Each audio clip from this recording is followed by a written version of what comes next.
It's either I suffered so no one else should have to, or I suffered so that everyone else needs to. Mm-hmm. And if you hold the latter view, you're trying to pay a debt that can never be filled because you'll never get that time back. And forcing other people to go through that suffering isn't going to give you that time back, no matter how much you try to tell yourself it will. The pain that we feel in the years of our life is nothing stretched across the future of humanity. Damn, you're dropping bars. Yeah, I was not ready. I was not ready for this. You have to let it go, and you have to help everyone who comes after, because that's the only way to actually give people those years back. We can't get ours back, but we can make sure it doesn't get taken from others. They said that we'd grow out of it. Well, the joke's on them, that's just our brains. We're eccentric, loud, and stubborn. And most of our clothing is covered in stains. It's not a deficit of attention. There's just too much to think about. So if executive dysfunction becomes a little too much, if you forgot why you came in this room, or you're hypersensitive to touch, then put on your seamless socks and come join our little flock. Bitches stimming together, we're weirds of a feather. Weirds of a feather. Oh, man. All right, and with that, should we get into the podcast? Yeah, let's do it. Let's do it. All right, welcome to Weirds of a Feather, an AuDHD-Adjacent podcast. I'm your host, Grace Beret. And I'm your host, Kristen Stanhope. And we are joined by a guest today. We have Seth Robinson in the studio. Welcome. Yes, thank you for having me. We went to middle and high school with Seth. And apparently college. Yeah, that we didn't know about. We kind of just discovered that. Yeah. Fun fact. I think I remember seeing your faces on campus and intentionally trying not to be perceived by you. So that's it worked. Yep. Sweet. Awesome. Yeah, you kept a low profile. We had no idea you were there lurking in the bushes. Mm-hmm. Yeah. As I am often want to do. We're like, those are just the forestry majors. Yeah. Right. Just studying bushes. Yeah. All right. Shoot, I didn't prepare a warm-up question, but I got one. Oh, no, I got one. Oh, you got one? I prepared All one. right, okay. I thought about this in the grocery store. Rice cakes. We know them. We know them. Yeah. We love them. Yeah. Are they crackers or are they cookies? Especially like the caramel ones. Yeah. And the apple cinnamon I ones. was going to say, those aren't cookies. What are you talking about? But no, are they they're cookies? sweet. Are they crackers?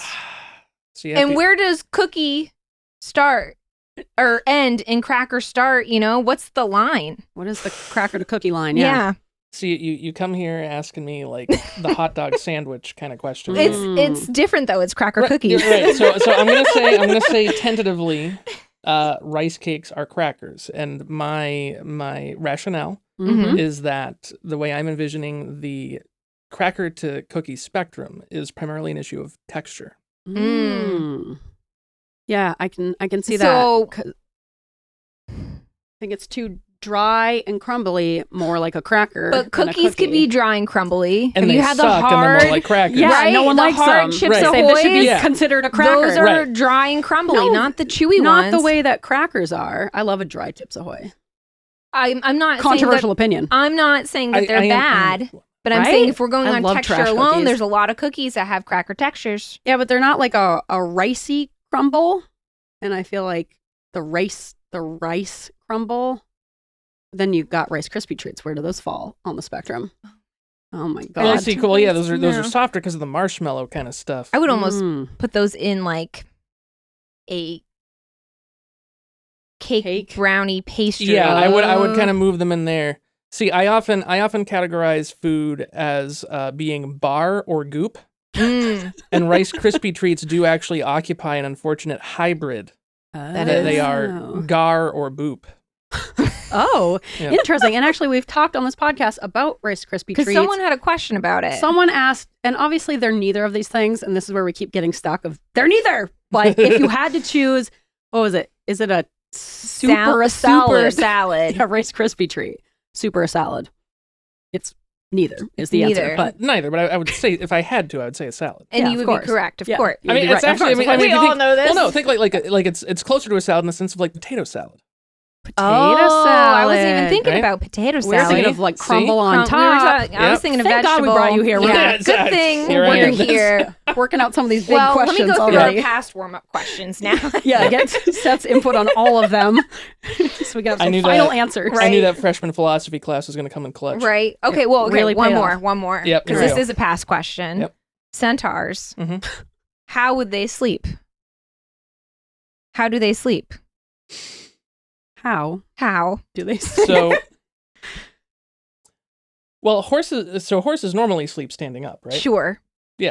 So, I mean, I think it would stand to reason that a centaur would sleep standing next to something that the human part could lean on. That I think that's like one of our best answers. Yeah, I think we were talking about some kind of like bunk bed situation where you're like at the top bunk and you're able to kind of just lay Kinda down. like Yeah. A leaning rock. I mean, I'll maybe? tell you, Like I've I'm- slept standing up. It's not great. It's doable. I imagine that, like, if we're talking about a fantasy animal like a centaur, Mhm. I would not be surprised if there could be some anatomical evolutionary structure in like the spine or something Well, that's that what could I'm saying. maintain It's the posture. horse human spine Right. connection. The junction. That's, Yeah. that's the weak point. HH junction, yeah, if the you will. HH junction. It's Yeah. the weak point of Human the centaur. horse. Yeah, junction.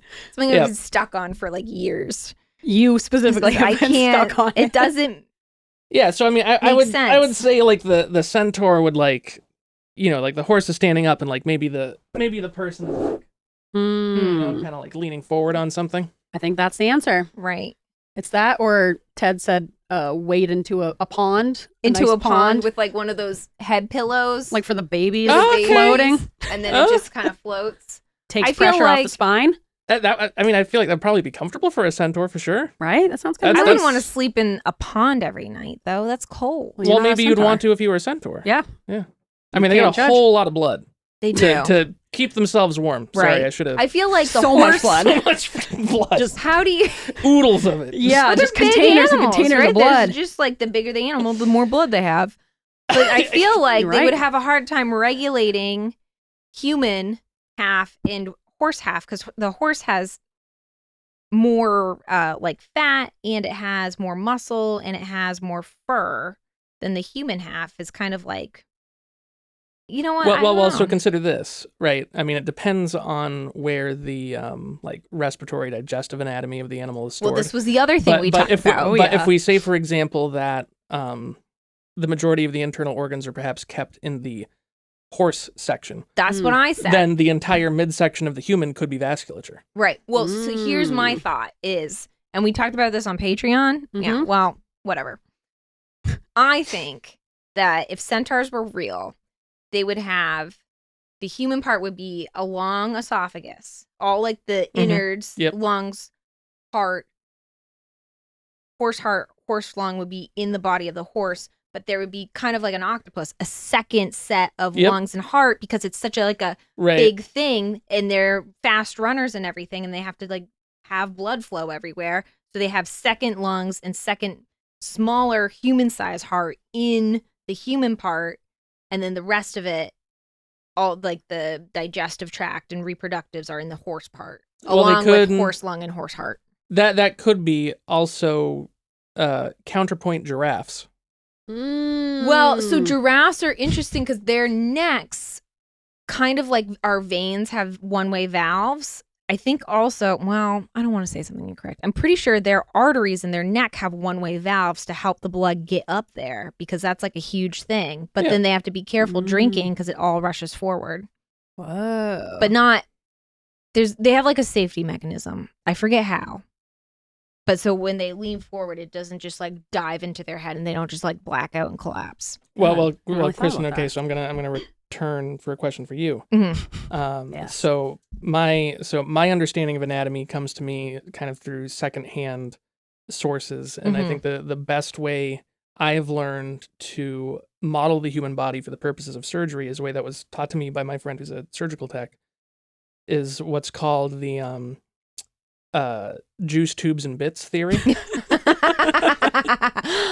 I've not heard this theory, but I love it already. Yep. So the fundamental assertion is that all parts of the body can be categorized as either juice, tubes, or bits, and that all medical problems arise as some contradiction or inconsistency. Like, for example, if you have an arterial blockage, you have bits in your tube when you're supposed to have juice.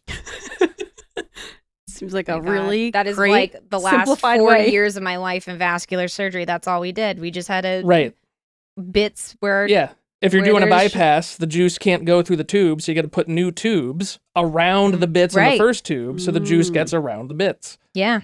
Right? I like that. Or if you have like a colon cancer, there's a big bit in your tube. Yep. So you got to take the bit out. You got to get the bit out. And you got to make sure you get all of the bit. You got to send it to pathology to make sure all the bits are out. Yep. If you got more bits, you got to go back in. Yep. Too many bits. Too many bits. Too many bits. It's all going down the tubes. I really like that. This I feel is- like you could have just taught a bunch of people something, a simplified way to think of that. We've just all had anatomy lesson. I know love that. doctors are in school for so long. For so long, had the tubes Tubes to and- bits. yeah, whatever. I'm gonna probably use Juice. this with my patients on Monday. I use it with my students. Please, for everyone listening, please know I am by no means anywhere close to a doctor. Yeah, I mean, who is really a doctor? mean, you know? right. No one's Not really us. a doctor. Not Hey, us. anyone can lead DHHS these days. So. Apparently, True yeah. that. You yeah. can even have worms in your brain. Yeah. Yeah, And shouldn't half hold of you it back. gone. Yeah. Doesn't even have to hold you back. Yeah. Yeah. All right, well, let's get into things a little bit. All right, let's get into things. Well, now that you're already talking about it, do you want to talk a little bit about what you do for work, just so we can kind of set the scene, and then we can get into little accomplishments? Yeah. So, just for my own sense of sanity, I'm just going to say here, anything I do say here it is my opinion. It is not a reflection of my employer, who will remain nameless. Great. Uh, Now we got the legal jargon out of the way. Yeah. I'm a healthcare educator, and that's probably where I'll leave it. But I teach I teach perioperative sciences to new hires at multiple hospitals throughout the community. This is important stuff. Yeah. I wish I took one of your classes because I think it's important for surgical PAs to like know this stuff. Yeah, and I do whenever we get incoming either surgical techs or OR nurses, I do give them a lecture on the sort of I want a lecture. other side of it. You Take could notes. get one. Well, you can Good. bring me back here. Yeah. Well, I'll take notes. Yeah, get him back in the potluck. Yeah. Okay, should we do a little accomplishment? Yeah. Yeah. Yeah. All right. All right. Do you know the song? Do you know of it? Um, The lyrics are complicated. I'm really egregiously awkward at points like this. That's So- that's the whole point. podcast. Yeah. All right, That's all right. It's and also I do a lot of editing. Okay. So I kind of smush things together, gonna look take great. out any Yeah. pauses. Sometimes I leave them in because the awkwardness is funny. That's And we kind of lean into it by trying to be as bad as possible. yeah. The sometimes with worse, the songs. better. I think with the songs. But see, at least your theme song has been like going through my head nonstop for the past 3 days. I can't get it out of my fucking head. Well, we also I'm have honored. Steve, who's Yeah. like, Yeah, it's my Some- dad playing the ukulele. Yeah. Oh, yes, I was wondering. I was he's like okay. trying to Yeah. keep us on beat, and we're just like, "Nah!" Yeah, I turned down our voices a lot and kind Yeah. of turned up the ukulele. Yeah. So It it sounds, nice. And so I can kind of do the same with Yeah. these. Yeah, don't worry about it. And if you don't feel comfortable singing, we can take the lead. But also, it's not possible to embarrass yourself on this Yeah, podcast it's because really we're embarrassing. Yeah. And that's kind of the concept. the So, bar is high to out embarrass us. Yeah. So good Okay. luck doing that. Yeah. Maybe if you make it a challenge. Yeah, it'll feel every better. week we come on here and say something worse and worse, Yeah. more embarrassing. All right. And we have a whole segment about it called Pizza Secrets, where we tell something that we did like. I have a great one for you. I'm when we so get I to excited. can't that. wait. I'm so Yeah. excited. Yeah. Earlier, Seth was like, "Why do you guys call it Pizza Secrets?" And I was we're like, oh, I think we were eating pizza. We were when we eating came up pizza. with it. we were eating pizza. I think it just said pizza. You did say pizza. Oh man, my Such a mom's Mina. accent is really coming out. It is. This is what happens when you spend time in the north. North. The North, yeah. We were eating pizza. Yeah. Telling secrets. We were drinking White Claws. There it is. Ain't There's no the laws mi- when you're drinking right? claws. And it There's and the we missing s- piece. And we were talking about shitty little things that we did. Mm. And one of us, I don't know if it was me or you said like, oh, what's a little secret among friends? And then it became a And pizza now it's secret pizza among friends. secrets. Yeah. I'm excited to get there and hear your Yeah. pizza secret. All right, but for now, let's do little accomplishments. Yeah. All right, so I'll do a countdown and we'll do it on 3. All right. 1, 2, 3. Little accomplishments, but big in our hearts. You nailed it. You nailed it. All You're right, natural. Seth, what did you accomplish? So I've been exercising, which is something that I really struggle with a Nice. lot. Good job. Yeah, so back in June, I couldn't do any push-ups, and today I did 15. Oh my gosh, good for you. Nice. What have you been doing for exercising? So there's there's a program called I think it's just 100 push-ups. A friend of mine. What do you do? Well, funny thing Give about us a step by step. So you know, the goal, of course, is to try to get to 100 consecutive push-ups. It's basically it's spaced out over the course of several weeks. It's like a 6-week progression Okay. where even if you can't do like really any push-ups when you start, there's different tracks based on what you're able to accomplish each week.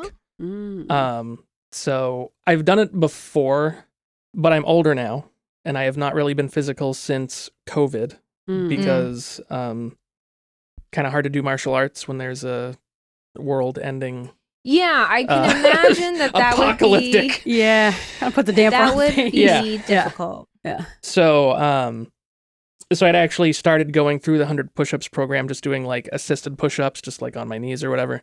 Mhm. And so I worked my way through that, and then today I did like my test to see how many full push-ups I could do, which is going to affect how many I start next week. That's awesome. That's exciting. Yeah, they also have it for squats too, so I'm up to like 50 consecutive squats. Whoa. And Dang. then every day at work, I walk up every flight of stairs I can. So every day I walk up about 10 flights of stairs. Good for you. Yeah, it's like those little things that They all add seem like, what's the point? It doesn't really matter, but they do add up, and I have trouble Mhm. getting myself to do those, but they do matter. Yeah, And it's whatever you do. Yeah. It's more than the you that did nothing. exactly. That's true. Yeah, I feel That's like I true. always have it as like, well, it's not as much as it could be, but it's Yeah. like I used to be able to anything do is- more. Anything is Yeah, better who than gives a nothing. shit? Yeah, exactly. But Yeah. I will actually say though, you bring that up, Kristen. There is difficulty because like I've like part of my struggle with neurodivergence is like my weight has fluctuated extremely over the years. And it can be hard where I know I have been in very like, at least for me, peak physical fitness before, and to have to be like I used to do 100 push-ups every day. Oh my god. Yeah.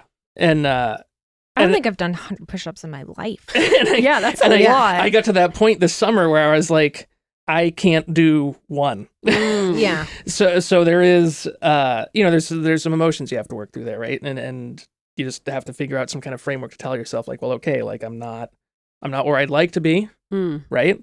But if I dwell on that, I'm not going to get any closer. That's true. Exactly. So That's Yeah, especially true. if you always kind of consider yourself like an athlete or athletic, it is really hard to kind of come to terms with like, I can't do any of what I used to be able to do. Mhm. But yeah, that attitude doesn't really change things or help. So yeah.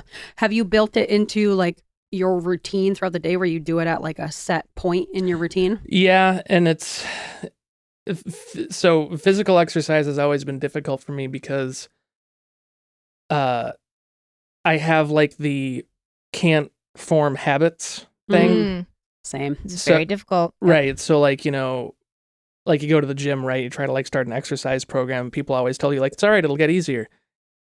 No, it doesn't. Yeah. It doesn't get easier. Sucks every It's so time. Like, oh, yeah, hard. you just get used to it. Like, no, Yeah. I'm not used to it. Like, this sucks. I hate it. Yeah. I never yeah. stopped hating it. But martial arts is helpful for me because like it's intellectually stimulating, Mm. right? Like you have to try to not get punched in the head. You know? Yeah, I think that would be motivation enough. There's a level of intrinsic motivation there, Yeah. right? So it keeps your brain activated, at least until it gets rattled a little bit. Pretty sure I don't have CTE. I think we're good there. Do you wear helmets until you're dead? No, because okay. Is that a controversy, like helmets versus no helmets? I wouldn't wear helmets if I'm doing unarmed sparring. Okay. Because it's a weapon. No, because what makes concussions is transfer of mass. So the bigger the gloves and the bigger the helmet, specifically in boxing, the higher the risk of concussion. Oh. So in the olden days, like if you guys remembered like Looney Tunes or whatever, sometimes they would do like some kind of like lampoon or joke where there's like a boxing match and they have people bringing cards around like round 156 or whatever. That's kind of how it actually used to be in bare knuckle boxing. Because in bare knuckle boxing, you don't punch people in the head because you could break your fingers. So you punch people in the body and you wear them down. And so you would get really bloody. And it kind of got to this point where it would seem like it kind of seemed like an uncivilized or savage sport. And so then they introduced boxing gloves. And so now you're not bleeding as much. Of course, you still get crazy powerhouses like Mike Tyson, Muhammad Ali, cutting skin all the time. But you basically trade one form of injury for another. And so now it's wild because if you watch like the new bare knuckle boxing leagues that are coming out, these people are coming from boxing and MMA and they're fighting bare knuckle like they're fighting boxing. And so they're actually swinging right for the head, which is terrifying. Yeah. Because you never would have done that if you came from a bare knuckle background in the first place. Interesting. Wow, sorry. You just opened up that can of worms. Yeah. If I'm doing weapons-based sparring, I didn't know. Interesting. If I'm doing historical fencing, if we're doing sword play, yes, I'm going to wear a helmet because that sword is a lever that is going to transfer like exponential amounts of force. It's literally a force multiplier. And I want my skull to get cracked. So yes, I'm going to wear a helmet. Or your eyeballs. Yeah. Be worried about my eyes. Even though you draw them on, yeah. Which is a joke we made off the podcast, so you'll have no context for that. Which is always the best jokes. Yeah, that's what makes it better. Yeah, I think we talked a lot, like years ago on this podcast about, forming habits, new habits is difficult for anyone, but for ADHDers, it takes us at least 2 times longer for that habit to stick. And even then, it's like every single night, like how long have we been brushing our teeth for? Like every single night. Still at age 35, I have to like force myself to do this every single night. I can have a habit for years and years, and then something changes about that habit that throws off my routine. I'll just never do it again. Never do it again. And then you beat yourself up and you're like, what the hell am I doing? I'm like 35 years old. Like, what the hell? Yeah. I should know better, but I don't, and I won't. Yep. It's like the manual versus automatic thing. And that's how it is with autism and ADHD, where people are like, well, I have good social skills, or I can do this, or I can do that. It's like, okay, but is it an automatic process, or do you have to like manually get yourself to do it? And that's how I feel about habits. It never really becomes this like natural, I don't even have to think about it. I just do it. No, I have to think about it every single time. Every goddamn and time. like motivate Every myself day. to do it. Yep. So drag myself there. Yeah. if you're neurodivergent and you have trouble going to the gym to exercise, maybe like try a sport or dance or martial arts. Yeah, Have something that's someone- more motivating and doesn't rely on so much, just like kind of force and Or like limit those barriers. Like I do like the exercise bike at home because I don't have to go to a gym. Yep. And that's really nice. Yep. Or like a sport with teammates, now you have people holding you accountable. you gotta show You up. got to show up or you're going to get yelled at. And you So- gotta like solo exercise is like, you're alone with your thoughts. Mm. That's a scary place to be. That can be a scary place to be. Yeah. Yeah, better to keep yourself distracted. You don't At all have time times. to think about the awkward thing you said 13 years ago when someone's kicking you in the head. That's fair. That is the That's nice fair. thing about I've got being kicked bigger in the head, priorities at that time. There is- yeah. there is- I mean that. There is liberation to be found in consensual violence. Oh, that's a great poll That's quote. a great. Put on the website. Put 'em- yeah. Yep. We're going to have it as our banner. I They're going to be like, what is this podcast about? we don't know, man. Yeah. A bunch of stuff. All right, Kristen, what have you accomplished? I made it down here, and I was just a little bit late, and that's my accomplishment. That was 'cause, impressive. Yeah, I'm proud of you. did break a couple traffic laws, but not too many. You said 5. You were here at 5:11. Yeah, so Boom. I'm impressed. I That's pulled pretty some freaking good. Right? I mean, I could have, yeah. I just had to leave work. I had like set boundaries with people. I was like, I'm leaving. This is my time. I Good. crossed those boundaries. Of course, I was late, but there, I made it. You get a 10-minute buffer. Yeah. I feel like always I for ADHD. and you know what I did? And I I've been- give you an extra minute as the guest. So Thank you. there's your Very 11 minutes. thoughtful I of you. appreciate it. Yeah. Yeah.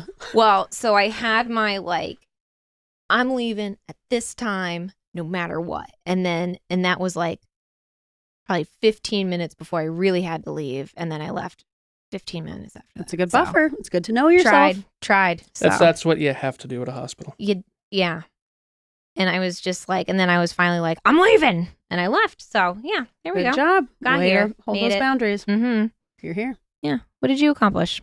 I started using my walking treadmill again. Oh, Somewhere. Oh, nice. It's How back is up, that? Do yeah. you like it? I love it. Yeah. I I really. thought it was broken. No, it's working. Oh, I just wasn't using it. I go through phases where I'm really good at it. The problem is that I like to start working on stuff on my computer while I'm sitting at the breakfast bar, still eating my breakfast, and that helps get me into the work. But then I'm kind of in sitting mode, and then I'm really into my tasks, and then I don't want to break my focus of going upstairs and transferring everything. So I'll just stay. I mean, it's transitioning into the wet. Into the It's wet. once I'm in there, Yeah. now I want to stay in there. I don't want to break the focus. Well, can you have the walking treadmill at the breakfast bar? No, because it's not high enough, and then it'd be in the yeah, way. Yeah, and you're like, yeah. So it'd be ideal if I could eat my breakfast, but then I don't want to eat it while I'm standing. So it's not really a big real problem, but it is for me. It's even just that barrier of Mhm. having to make the transition once I'm already in the zone of focus is hard. Yeah. But I have been taking my breakfast with me and just doing a very, very slow walk and putting Sex and the City on my TV and just starting with that, getting in the zone. Then I feel good. I'm walking. AutoZone. Yep, the AutoZone. Didn't we just make that joke on here the other day? Yeah. When You were meant to be a guest. Yeah. when you first made that joke, I had already said it in my head, and then I heard you guys say it, and I was like, Don't you love that? yes. My favorite is when I'm listening to the podcast back and someone makes a comment and I have a response in my head and then I say that same thing on the podcast. Yeah. I'm oh, good thing I already thought of that. Yeah. So I clever. don't remember thinking it. I remember Yeah, with someone else. right. Yeah. And when I listen back to the show, I'm hearing all the jokes for the first time again. And I'm Yeah. like, oh, what a nice point. That's a good one, That was yeah. a good one. It's a present from past Kristen. Yeah. Yeah. It's always, that's a great thing about memory problems. Yeah. Yep. Yeah. That's- To yeah. experience stuff like it's brand new, Right. even when it's not. Yeah, you Yeah. meet new people, you see new things, you meet new people. It's a good one. You're full of dad ADHD jokes, I feel like. And you And are wisdom. a father, so that fits. Your Yeah. father? Yeah. How did I? Where have you been? Where have I Yeah, been? come on, Kristen. Under a Jeez. rock? Yeah, clearly. When? That's all there is in Augusta. Yeah. Really? Yeah, We well, don't- let's we get don't- into yeah. it. We- Yeah, yeah, sorry, 'cause- I'm no, that's off fine. topic. That was all my accomplishment was. I finally got myself to do it, and now I've been doing it, and it feels good. So that's it. Good. I'm proud of Nice. you. Yeah. Nice. Thank you. But yeah, if you want to kind of Yeah. get into things more, So like most things in my life, it's not simple or straightforward, but I'll try to give the abbreviated version. So let me think for a second. it's here. so hard to condense information Yeah. like that. Tell Yeah. us your life story.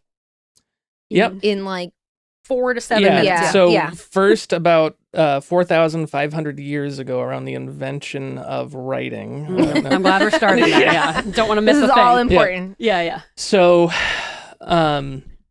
You were born. I know. Yeah. A dear friend of mine had given birth, and I knew that the circumstances around this were unorthodox and would be disadvantageous. Mm. As a friend, I asked if they wanted visitors, and they let me go up and visit them. And I saw the kid. And from what I knew at the time, I knew that that kid did not have a father. And when you see a child that needs help, you help the child. Hmm. Now, I had no plans to just be like, well, I'm your dad now. But I was like, well, I'm going to do what I can to be in this kid's life to the extent that, mom will let me.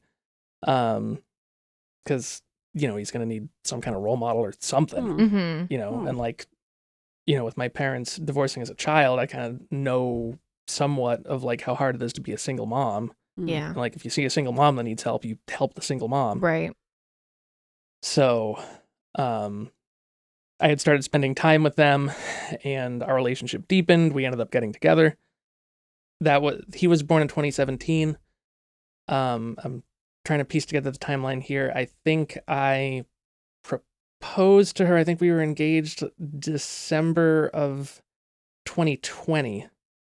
They moved in shortly after, at the start of 2021. And so, he was like just about to turn 4. He was 3 years old. That's when we started living together. And so I've been like taking on the role specifically as live-in parent since he was about like 4 years old. Oh, that's a really beautiful story. That is a really That was really beautiful- wonderful of you. I know you said when you see a child or a single mother, you help them, but that's definitely not everyone's instinct. So I can't it's really wonderful. Yeah. imagine an alternative. Oh. What a beautiful story. Yeah, that is a beautiful story. Aw. And now you said he's 8? Yeah, he's 8 years old. He's in 3rd grade. Mm-hmm. Yep, making all sorts of friends. Oh, good. That's wonderful. Good. Yeah. Along the lines of like the whole neurodivergence thing, it's very clear he has ADHD. I also believe he probably has signs of autism. That's Tylenol. Yep, it's Tylenol, right? But it's one of those things where I look at my beautiful, perfect son running around, being a little weirdo, making weird little noises, fidgeting with shit, Yeah. being a little gremlin. And since that first time I laid eyes on him, it has never been hard to love him. Oh. Oh, God. And that can come with difficulties because growing up, I often felt that I was difficult to love. And so when I see him, I'm kind of forced to realize that maybe I'm not difficult to love either. There is grief in the warmth. It is bittersweet, but I think in the end it is more sweet than bitter. A really wonderful approach. Yeah, I'm that gonna is a cry. really- Yeah, I've heard that from a lot of neurodivergent parents where once they start raising their own children and seeing some of those traits that were always labeled as difficult or unlovable or like a choice, you can recognize of like, oh, that was just an unmet need and that behavior was attempting to have that need met. I wasn't being purposefully bad or trying to harm my parents or make things difficult for them. It was just unmet needs. Yeah. Yeah. And I think, it's nice seeing as two childless people. Child free. I'm not child-free. childless, I'm child free. I have No offense to all the chickens. children out there. Yeah. It's nice to see that there's so much more, with like social media, there's so much more variety of like resources out there, even if you're just like watching someone on TikTok being like, this really made me mad today because my kid did this. You can like, oh, I relate to that. As problematic as sometimes social media can be. Yeah. I think there's a lot more voices being heard, especially like diverse voices or neurodivergent voices that normally wouldn't be heard with social media and with the internet. And it's nice to see that in some ways, in other ways maybe it's a little problematic, but maybe the next generation is finally getting that support because there is more knowledge about ADHD and more and autism, and people are more aware of it, and there's more supports out there than when we were growing up. Because I also feel like parents understanding their own neurodivergences more has definitely helped a ton. Yeah, I guess what I'm saying, there's more resources for people, for adults with neurodivergent and for kids with neurodivergence, and I think on the whole that's good. And now that I say that, that sounds dumb, but it's something you said. That was certainly words. Those were the words of all time. No, you're right. Just like the more awareness we have of like the variety of how these traits present and ways to support them, and understanding that this isn't a purposeful bad behavior, it's just a result of this unmet need, I think is helpful. And it can be kind of weird sometimes. And like you were talking with the social media thing too, like if anyone out there is a parent, like you do want to be careful sometimes. Like I think my perspective can be useful sometimes. I kind of have to be aware of where I'm coming from. And like when I think about how I was growing up, my parents did the best with what they had. I don't think I could do better than they did if I was in their shoes. I had a lot of problems. I had a very difficult time in many ways. So, sometimes my wife will worry like, oh, like, I don't know if we're doing enough, which is a totally fair worry. But I'm just like, man, he's got so much more than I did. Like, he will be fine. Yeah. And it's like, it's not that I don't worry. Yeah. Like I still want to make sure he's getting what's best. But like sometimes I'm just like, man, like, no, trust me. Like I've if I can make it through, much worse. Can. Like he's all right. He's got the support. Yeah, you guys sound like really, really wonderful, understanding, supportive parents. So he's lucky to have you guys. Yeah. Thank you. We try, and that's all we can ask. Now, do you mind me asking about like your neurodivergence? I mean, I'm here, aren't I? That's what we're here to talk about. Okay. Well, I didn't know. Actually, that's off limits. No, sorry. No, cut the mic. Cut his mic. Yeah. So, were your neurodivergence, ADHD, so I am clinically diagnosed with major depressive disorder and ADHD I-type, inattentive. I knew you were always staring off at something. Yeah. Right. And I don't have an autism diagnosis, but everyone's pretty sure. But come on. Yeah. So, okay. That's so about the autism diagnosis. Okay. So, actually, let me see if I can hit some of these points here. Yeah. Around the time I was 27, I can't remember if anything in particular was like precipitating it, but I was just going through like a really, really fucking rough depressive episode.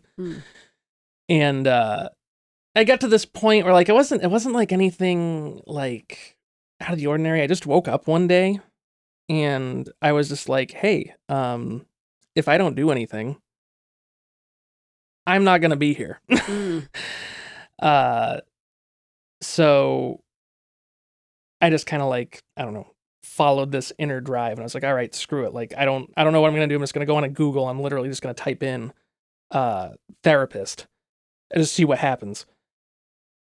And the first result looked very promising, and it was nearby. And I was just like screw it, like I'm just going, because I didn't even have I didn't even have like an HMO set up. I was like on the other they call it like the Healthy Saver health plan, which is where you pay more money all the time. Yeah. So I was just like, here's the $200. Tell me what's wrong with me. So, we ended up getting off to a good place there, and we tried to do the whole therapy thing where it's like, well, just like figure it out. Oh, sure. Yeah, okay. I got it figured out. I am sad. And so we did that for a few months, and I was like, Doc, like, I'm really trying to figure it out, but it's not going. Yeah, it's kind of like what I was hoping you would. Yeah, that's kind of like why I'm here. Money that was your to job, like figure it out. You right. know? And he's like, well, I have like a colleague that I work with that, she does like mental health diagnosis and prescriptions and stuff. It's like, hey, yeah, all right, let's try that. so I went over there and we did that little survey and I was like, yeah, you have turbo depression. And She's like, you're going to need, yeah, you're going to just start writing a couple prescriptions here. Yeah. you know, wrote me up a script for Prozac, and that was kind of like my first experience with like any kind of medication, so you know, SSRI type thing, and it for me it worked really well, and it got to the point where I was like, oh wait, shit, okay, so now that I'm taking the medication, now I can actually kind of like do the emotional things that I was talking about in therapy, and like now it actually kind of works. So that was really good. And so kind of got like the depression kind of, I guess, figured out. But then I kept running into other problems, a lot of stuff with executive function, focusing issues, things like that. And so because I'd already gone through the process the first time, and what was it? I still didn't quite know what was going on, but then it was around the time that my wife moved in, so it was around 2021, and so I was living with her, and she had just recently got an ADHD diagnosis, and so I saw like up close how she was living, and then how it started to change when she was on Adderall, and I was like, "Fuck, that's like the same." Like I struggle with all that shit too. That could be me. That could be me. So I went back to the psychiatric nurse practitioner. And like she did the whole thing, like, you know, fill out the survey for yourself and then have like a parent or something fill it out. And my mom did the whole thing. We're like, I just thought you were normal and happy the whole time. That's because it's genetic, Mom. Yeah. My mom did the same. Yeah. And I was like, Mom, I think every photo of me that exists as a child, I just look abused. Like, I don't know, like, like I don't know where you're getting this, Ma. So she wasn't a whole lot of help there. Yeah. She tried. She gave it the college try. Yeah. It's like, doesn't everybody feel that way? Yeah. Like, no, Mom. Yeah. What's your standard people are for happy. normal? Yeah. Right. So I got diagnosed with ADHD there, and then she prescribed me Vyvanse. Oh, the good The stuff. Cadillac. Yeah.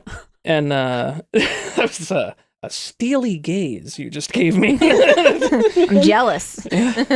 You mean my Victorian sad child? Yes, you're Victorian, yes. Yes. Yes, I had similar energy in my childhood, Yes. so we can Yeah. relate there. A couple of pasty, long-faced Victorian children sat in the corner, won't smile in pictures. I just remember my mom just looking at the pictures and like my brother's like, smile. And she's like, why do you look like this? Why are you like this? And I know she meant like, why are you looking into the camera like this? But it just like came out like, why do you look like this? Anyone, Yeah. I you don't can't know. take good pictures. Nope. Yeah. Never have, never will. No.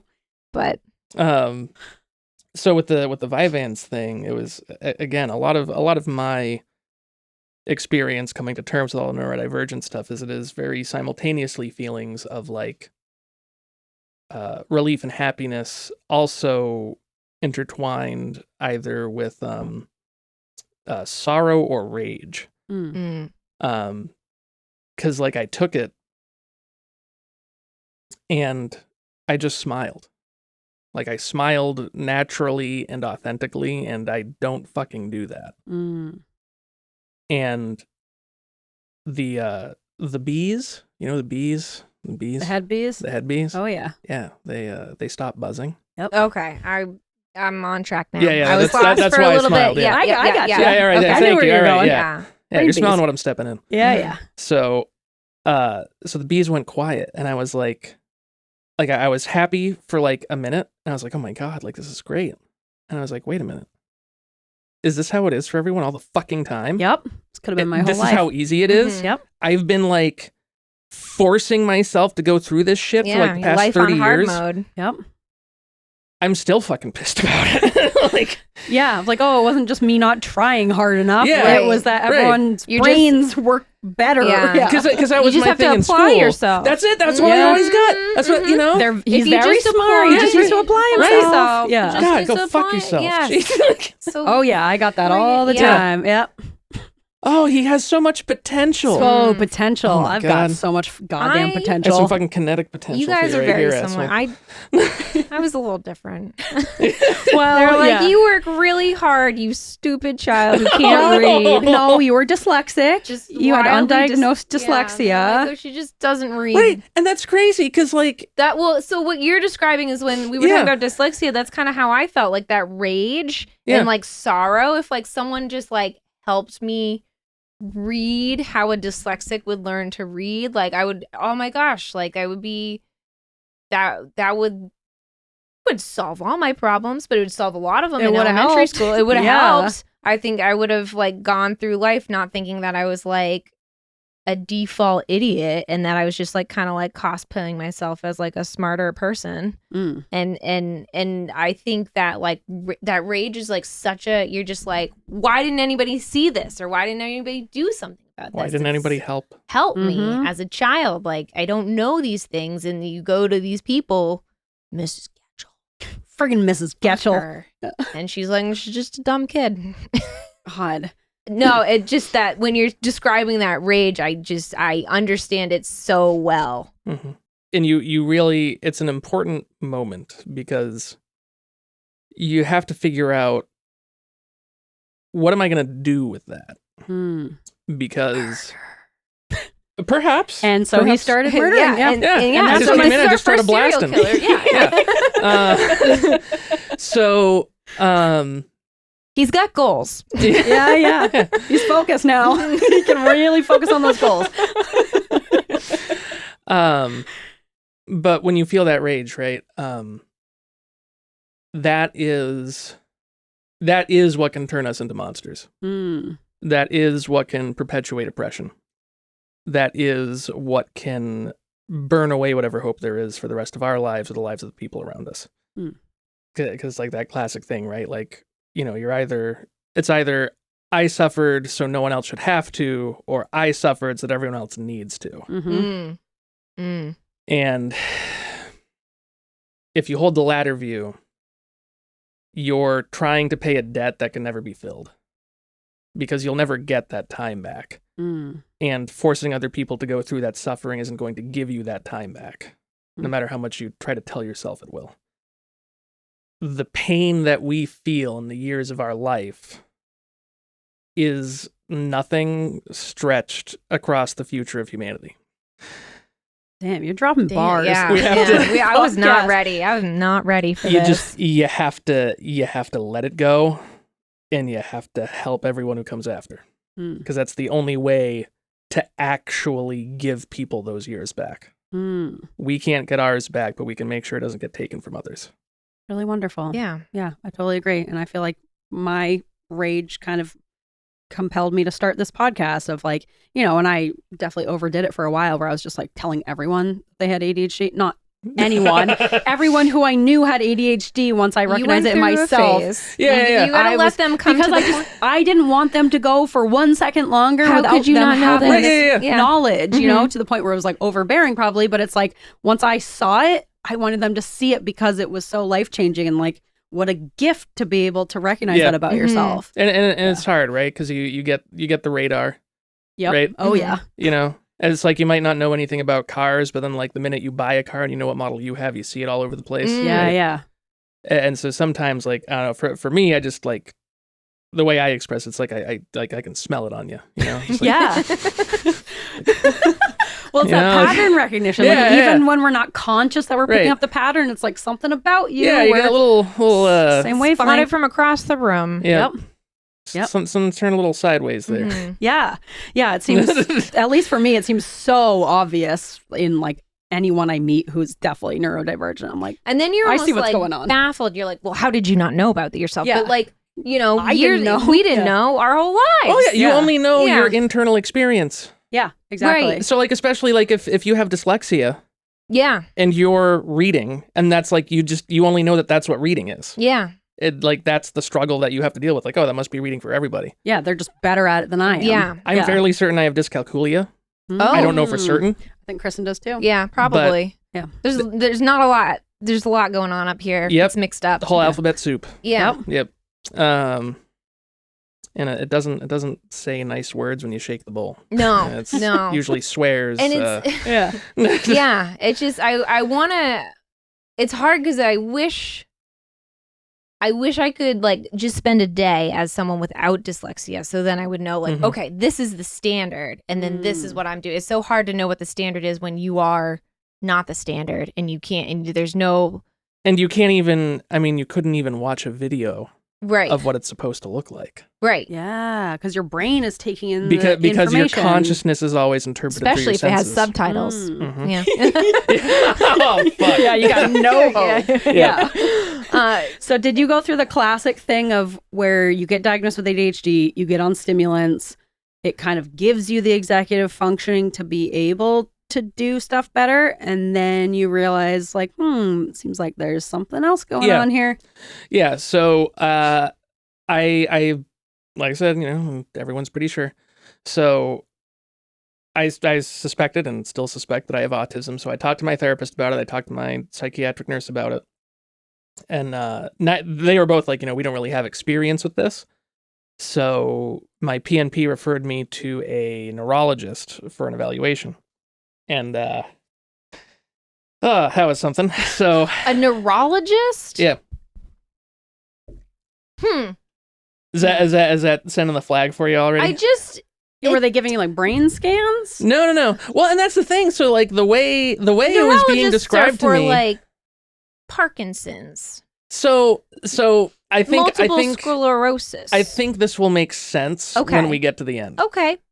Cause, I'm listening. Because what you're saying does kind of mesh with this. So, and I thought it was going to be like a whole brain scan deal. Yeah. It's right. And I was like, all right, great. Like I can actually like see like, oh, hey, there it is. There's the autism. Yeah. Yeah, right Like, in that this- little section. This Bingo. big brain-shaped Yep. thing. Yeah, a little train track going around there. So I go in there, right? And so like I'm talking to the neurologist, and he gives me like the interview, and it was I want to say I think it was like a 2-day thing. Yeah, so I go in there and I spend 8 hours with him. We do like an interview where I give him like the shortened life story and whatever, and like why I'm here and all that stuff. And then he runs me through the gauntlet of tests. And There's going to be a better way. so 2 days? That's awful. So then the first thing he does is he gives me an IQ test. Okay. Great. Yep. I hate this. Great start. I don't Yep. like this. And so he was like, well, you have an IQ of over 140. So Damn. you are too smart to be mentally ill. That's how that works. I don't like this. I don't like this. And I was like, I'm not a doctor, but I don't like that. I kind of think that's bullshit. that doesn't I don't like sound right. that. Yeah. That's not okay. That's not I how feel like that. if anything- That's not how that works. I feel like if anything, the smarter you are, the more aware you are Yeah. of the atrocities of the world. And do you guys ever get this where people are like, oh, wow, you're so smart. And you're just like, thanks. I wish it fucking helped. Yeah. I am so I just self-aware. wanna It's so be- great. Yeah. That like Great. blissful ignorance, but like I Yeah. just want to be. It's always just green lights for you. you know? Yeah. Yeah. Just- You don't know enough to be angry. Right, yeah. You're just like, things are Man. simple. Have Yep. you ever met someone who's like that though? Yes. Oh, they're like the. I mean, I don't want it, but I don't Yeah. want it, but sometimes you're just, it seems nice. Sometimes you're just like, wow, I wish I were you. Just let me have it for a day. Yeah. You know? Let me just Wouldn't that like be nice? shut my brain off. hit the off button. You know. Yeah. So Makes so it he gives me the IQ test, and he gives me a bunch of other cognitive tests, right? And so I'm trying to explain to him, because I'm smart and I'm painfully self-aware, because he's like, well, like you're not showing any deficit of attention. And I was like, all right, well, here's the thing I have to explain to you, Doc. Nah, Okay. I don't like this. Yeah. Okay. Continue. I'm sorry. I'm angry for you. No, I appreciate it. Solidarity. Yeah. You know, It's garbage. it is garbage, damn it. So, All right. God, that felt so good. Yeah. Yeah. Oh, let it out. Podcast Yeah. is for. So, so I'm trying to tell him, like, all right, Doc, like, I know what you're looking for, but I have to tell you, like, I love this shit. like these kinds of like puzzles and things you're giving me. Like that was Christopher's Christopher had problem. the same thing. I was like, I'm telling you, on it. this is really fun. Told for him me. to apply to Mensa. Yeah. And I was like, I know this boy. He's a smart man. He just really likes games. Clinically And good at that's- puzzles, yeah. Clinically good Right. at pattern Yeah. recognition. Yep. Yeah. So I'm telling him, I'm like, like I'm really into this stuff, and I'm not having an attention deficit because you're keeping me engaged. Like you're literally giving me like continuous feedback on how good of a job I'm doing. Yeah. You are like you are force feeding me dopamine right now. Like Yeah. and then Oh yeah, man. With Christopher, it was like some sort of numbers thing, which is like his shit. He memorizes license plates. He is the classic memorizing Right. license plates. And so they're like, memorize these numbers. And then he would. Well, and and then they that would was- do more. And then they would, yes. And then he's like, it was so great. And I was like, I think you just failed. You're not supposed to have fun. Yeah, yeah. And so that's one fun. of those things. So he did all like the memorization things, right? Where he would read me like these long complex stories, and then he would ask me to memorize details. Like you don't get to see the text or anything, right? Like you just have to listen. And then he asks you for obscure details that no one would That's fucking remember. Hot And I garbage, remember 'cause all no of them. one does that except for Is he you, looking- apparently. Yeah. Is he looking for you to remember them?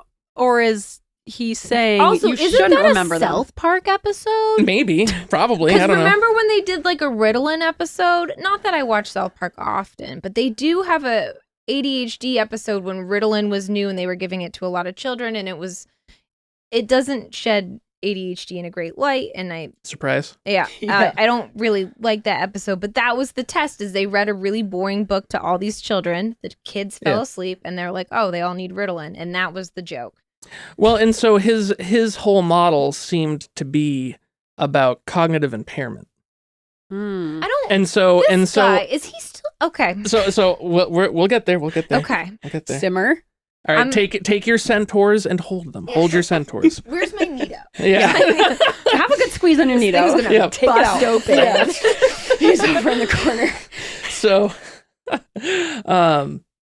so I go through those tests, and then he gives me like a bunch of fucking like mental math tests and shit. And he's like, you're literally like the first person to answer all of these correctly in like 30 years, which that's a red flag, huh? 30 years? Yeah. What? You're doing the same shit 30 years later? Okay. Yeah, you're right. Yeah. So- maybe update those tests. Yeah. So, and I was like, well, Doc, here's the thing though. Like you just told me like I answered this fast, but here's the thing. Like, so for example, this is why, like I talked about like dyscalculia briefly. I have never really had a problem understanding mathematical theory. When I'm doing arithmetic, if I go to take a math test, I read the numbers. I know what the numbers are supposed to be in my head. And when I write them down, they are incorrect. Mm. Yes, I do that too. Where it's usually like reporting blood pressures or like Blub pressures. blub blub blub blub. Yeah, That's what it does, Blub- right? yeah. Yeah, blub blub. Yeah. You'll like triple, quadruple check them, and you're like, "Yep, I got it." And got it's like, it. nope, It's that's wrong. Like Yeah. completely. All surgeons I work with, they're like, "What was the lactate?" And I'll be like, "It was 6.1, which is death." And they're like, and I mean, oh, sorry, 1.6. My bad. yeah. Yeah, I mix them around. If I have like two numbers underneath, like here's their potassium and here's their sodium, I mix them. Sodium's like in the hundreds. Potassium should never be above 6 either. So like I know it's not correct, but I just say the wrong numbers. Numbers are hard. Numbers are They're hard. hard. Yeah, so like say for example, if you give me the math problem, like what's 5 times 12? Mhm. Okay. So I like know in my head just from times tables or math for the past 30 years, like, okay, yeah, I know that's 60, right? But I might get it wrong. So I check myself. Okay. Mhm. So I go, okay, 5 times 12. Well, that's also 5 times 3 times 4. 5 times 3 is 15, times 4 is 60. Is this that new math that they're teaching? No, at no, the- this is the shit that we learned. It's like the distributive property or associative property or whatever. Mhm. So it's like, okay, 5 times 3 times 4, that's 15 times 4, that's 60. Okay. And then I do it the other way. All right, 5 times 4 is 20. times 3 is still 60. Okay, so now I've done the math 3 different ways and I've still gotten the right answer, so I'm probably got the right answer, right? I was like, well, okay, let's do that one more time. 12 breaks down into 4 and 3. 4 breaks down into 2 and 2. So I do 2 times 5 is 10. 2 times 3 is 6. 10 times 6 is 60. Okay. Oh my gosh. And I do all of that in a third of a second because I've had to, because Jeez. I was in fucking AP Calculus with, what's his name? Mr. You're I was looking not at the an wrong AP guys. calculus. Yeah, Not I was us. not an AP calculus. Mr. Landry. Oh yeah, no, that was not us. I was Yeah. in calculus, but Yeah, I was in just the regular kids calculus. I yeah, just drew turkeys on the board. you did. Yeah. Damn. So, and there were actually tests I did in his calculus class that I got zeros on because I did all the technical math right, but my numbers were off. Oh my god, Nice. that's infuriating. So, Did you also struggle with like having to show your work because it was all yeah, brain work? Mm-hmm. right. Like, yeah, I'm That's gonna, bullshit. yep. Yeah. I do, like, I understand why they want that in that context. Like, I Mhm. do get that. I don't really fault them for that. It is at odds with how people's brains work. Yeah, especially the autistic brain. If you're Yeah. like able to hold those numbers in your head, yeah. Right. Because, like, it's really easy for me to do that thought really quickly. Mm. But if I have to write it out, it's like, it feels like I'm like fucking dragging a rock to build the pyramids. Real? Yeah. You know? So he's given me like all these math problems. Like, oh, you're answering this so quickly. I'm like, well, yeah, doc, because I've learned these strategies. Like, Mm. I've had to do this just to get by. So, like, you see me say the answer really fast and maybe it looks impressive to you. This is grueling for me. Mm. And he's like, but you figured out a solution, so you're fine. Well, that doesn't mean that there's not a Oh problem. my god! Why I would you figured out a coping mechanism. Yes, because there was a Who is this problem. man? I know. We got to get this guy fired if he's Unreal. still around. And Yeah. so that was the first day, right? And there's another day I wouldn't have gone So, back. I would have been well- like, this is a waste of money. So here's the thing. So then I happen to be talking to my dad about it, okay? And my dad mentions that he was evaluated for autism in the 70s. Whoa. I did not tell him anything about my actual testing experience, and unprovoked, he starts telling me his testing Oh experience. no. And all the tests are the fucking same. No. Great. I'm I like, hate oh. that. Despite Y- y- everything yeah. we've learned about autism in Yeah. the last 30 The years. whole Yeah, you got like the guideline red and has white changed, cubes yeah. that are broken up into triangles, and you got to like fucking tilt them to make the pattern and shit, you know? No. Yeah, which I love that. I No. love that. That's Yeah, I'm sure you do. I fucking love shapes, man. Just You got too many shapes in too there, many if anything. get them all out. Just put them in order. Oh my god. So he's telling me all this, and I'm like, okay, all right. And I was like, well, Dad, why, like, you know, like, are you autistic or not? And he's like, well, like, he's like, I do think I am autistic, but the problem was when the doctors told his mom. Back then, like, autism carried the connotation of now your child is literally like locked up in a facility, Mm. Yeah. even though And like it's about to be. right, Mhm. and that was the thing. I mean, like, legally that had been bypassed because I think it was like the late '60s. I think when when that was taken away. So like that wouldn't have happened to him, but that was still the stigma. Right? Yeah. It was basically like, okay, if your child is autistic, they are like non-functioning. Mm. Yes. So she denied the diagnosis. Mm. That's heartbreaking. Well, she was but I probably trying understand. to save him. Yeah. Yeah. Yeah. And I've joked before that my dad is so painfully autistic that I'm just autistic by virtue of like the overflow. Mm, osmosis, yeah. Yep. And as it happens, you know. So I was like, okay. And then, so I go to the second day, and the second day is like a couple hours of recap. Then like he reviews the test and he gives you the result, you know. And so I'm talking to him, and you know what this guy says to me? You're going to love this, Kristen. He says, I'm already mad. Oh, Your you're- squeezy ball. yeah, I've yeah, got start it. squeezing. Yeah. He goes, I can always tell when someone's autistic within 5 minutes of them walking in the room. You can't though. I was like, I'm gonna skin you alive. And he said you weren't autistic? yeah. And so here's the thing. He goes, okay. He's like, all right. So I know you're really smart. So I'm gonna talk to you about this like you're one of my colleagues. And he like lays out his whole whiteboard, right?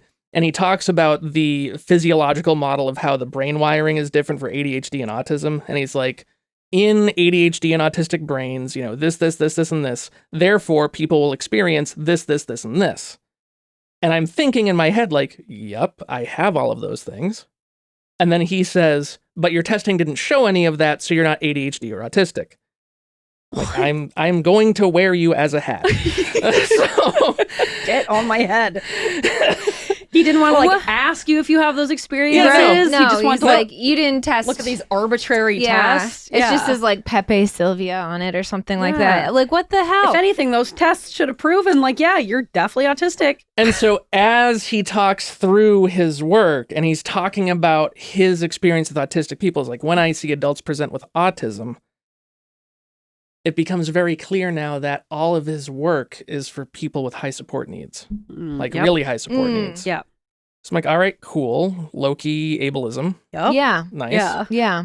And so then his final report literally was, you are too smart to be mentally ill. You should not be diagnosed with depression or ADHD or autism. That's not how any of that works. And he said, at best, your symptoms are a result of over-intellectualization as a trauma response to PTSD. Shut the fuck up. Fuck this man. Was he calling ADHD and autism mental illnesses also? I don't know, maybe. In my opinion, they certainly can be. They can, definitely be comorbid with mental illness, but it's a brain structural difference. It's not a mental illness, and being smart doesn't, the autistic brain processes nothing to do with anything. It has nothing to do with anything. And same with depression. It doesn't, you can be the smartest person in the world and you can still be super duper depressed, and probably more likely to, because you're the smartest person in the world. And you can be the dumbest guy alive and you can still be really sad about it. It has nothing to do with intelligence. Neither does ADHD and neither does autism. And I don't like that. And I hate that you went through that experience. Well, the autistic brain processes 42% more information than the allistic brain. And so if anything... it'd be a lot cooler if it didn't. Right? Yes. I could have a little less. It also doesn't go through synaptic pruning. So everything that you learn just stays in there. Yeah. So you being able to I'm just full of stuff. Yeah. You having all that stuff in there should be like, okay, so definitely autism, because otherwise how could he keep all the stuff in here? Right. Can you give me a fucking pop filter for my brainstem or something? Yeah. Well, I'm going to say, Seth, that I believe you have what's called peer-reviewed autism. Which is fellow autistics saying, yes, I see it in you and I think it's there. So you got that peer-reviewed diagnosis, even if you don't get the official one from this neurologist who should be out of business, frankly. Well, and so that was the thing. He sent his, because I consented for it and everything. He sent the report to my therapist and my psychiatrist, and they both read it. And they're like, "What the fuck?" Good. We're never sending anybody to this guy again. Yeah. Nut job. God. Now, unreal. He didn't bill me. Thank God. Thank God. He didn't bill me though. That should have been a few thousand. I think, he's like, I'm gonna get sued. No, I think it was fun for him. I think he had fun. I had fun. I had fun taking the tests. I think he had fun giving the tests. And I just think just a couple of guys hanging out. Doing brain puzzles. I think he was probably autistic too. Honestly. Honestly. First of all, neurologists, of course they are. They all are. Yeah, I think any specialist like that is autistic. Hyper specialist, neurology, surgery, a specialized surgeon. Well, and he wasn't picking up on my social cues. No. And he had really he probably rigid... had the same one. He's like, this guy's got perfect social cues. But he's telling himself, I'm too smart to be autistic, so this guy can't be autistic. And he had really rigid frameworks about how he was to interpret... Because he's a neurologist. Right. And that's what they do. Because they're all autistic. Yeah. Maybe they're not all autistic, but there's a bulk majority. I bet they are, yeah. The environmental constraints select for certain traits. I want to talk about this more in a separate episode, because we'll be here all day. Yes. But there are some areas in healthcare where it just helps if you have neurodivergence of one point or another. Yeah, of course. You got to hold all that information in there. I think it's helpful to be autistic in healthcare because one different thing will happen and everyone panics. But then you're like, man, everything that happens is a different thing that happens that makes me freak out. This is just another fucking Tuesday. Right. And so you're calm and everyone else is screaming and on fire, and you're just like, all right, well, I guess this is life now. Because we're more used to having to force ourselves to be flexible with changes and differences, whereas other people, they don't have to do that. You're right. So when they do, They haven't been practicing. I don't Oh my know. God, they called in an emergency case. It's Saturday on a holiday weekend. What the Of course, like? there's going to be emergency Yeah. cases. Well, plus it's the pattern recognition of like, we probably could have foreseen this, Yeah. so that Oh, makes sense to me. Right. Yeah. Yeah, you guys know Cassandra syndrome? No. no. Oh, okay. So here's one for you. Oh. I mean, you probably know this, but just like not the name. So Cassandra, a famous oracle from Greek mythology, right? I can't remember exactly what she did. I think she pissed off Apollo or something. And if I remember correctly, Apollo cursed her such that all of her visions would always be exactly true, but Oh. no one would ever believe her. Oh, I've heard of Whoa. this. So Cassandra syndrome is the sort of like autistic neurodivergent Curse. phenomenon Yeah. where you can very clearly see horrible shit about to happen and you're like, hey, maybe we should do something about that. And everyone's like, the fuck are you talking about? Are you nuts? And then it happens. And they're like, if only there was some way we could have "We could've foreseen this predicted happening. this." I think I said And that you're like ripping all of today. your hair out. Literally said Yeah. that today. That is one of my about classic something, yeah. lines. If only we could have foreseen Yeah. this. Yeah. If only there was some fucking way. If only there was someone we could have listened to. Yeah. You're right. That is the autistic curse, especially. Yeah. Is Right. that you can't turn off that pattern recognition. It's like, what is it? It's the like it's like the Austin Powers scene where like someone's in like a steamroller going down a hallway and they're like about to like run over Oh, someone, but yeah, they're all and the they're way like, down the "No!" hall. Yeah. No, that's what it's like to work in a hospital and be neurodivergent. That's That's a good analogy. Yeah. It's very accurate. Yeah. Yeah.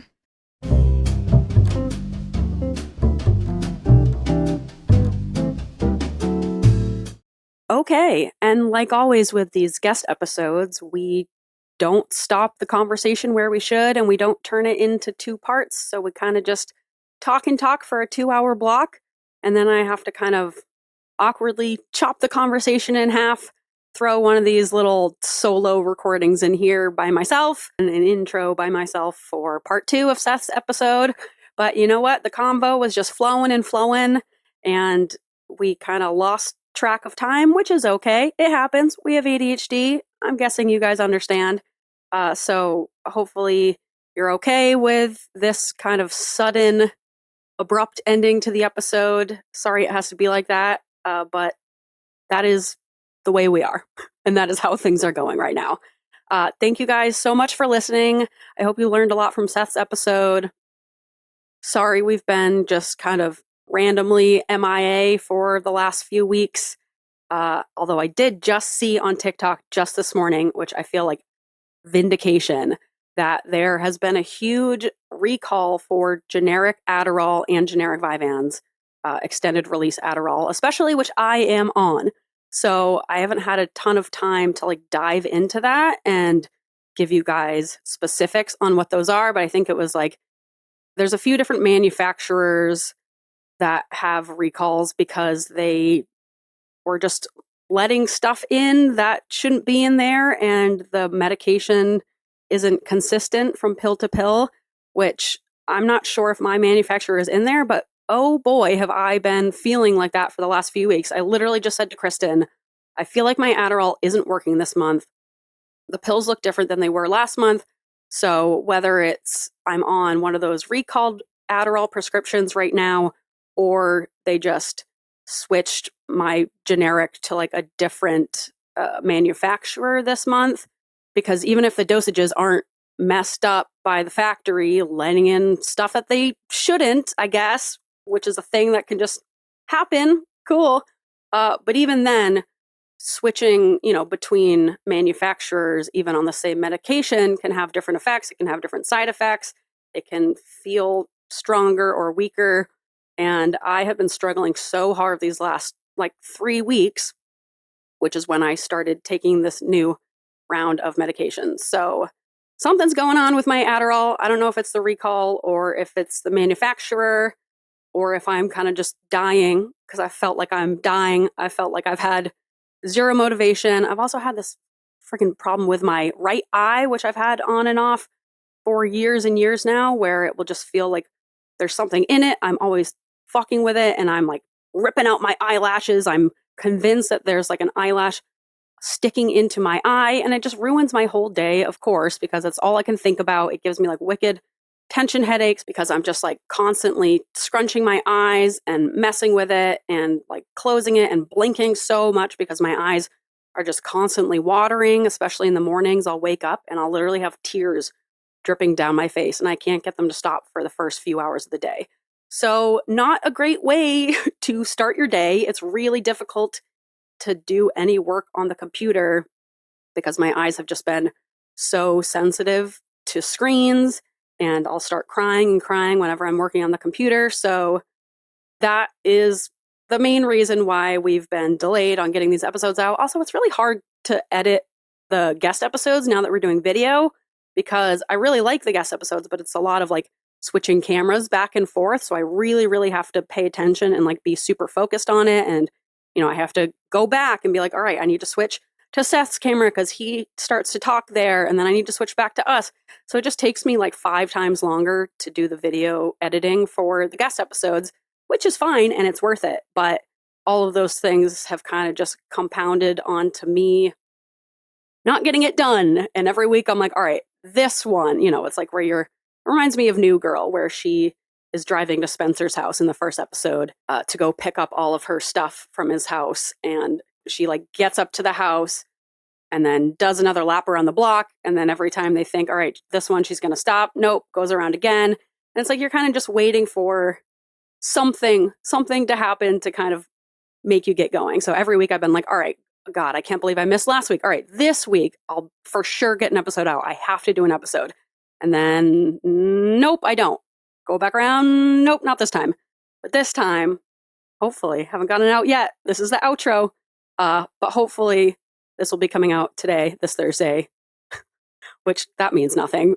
You'll be hearing this whenever it comes out. So you'll know it's out because you're listening to it.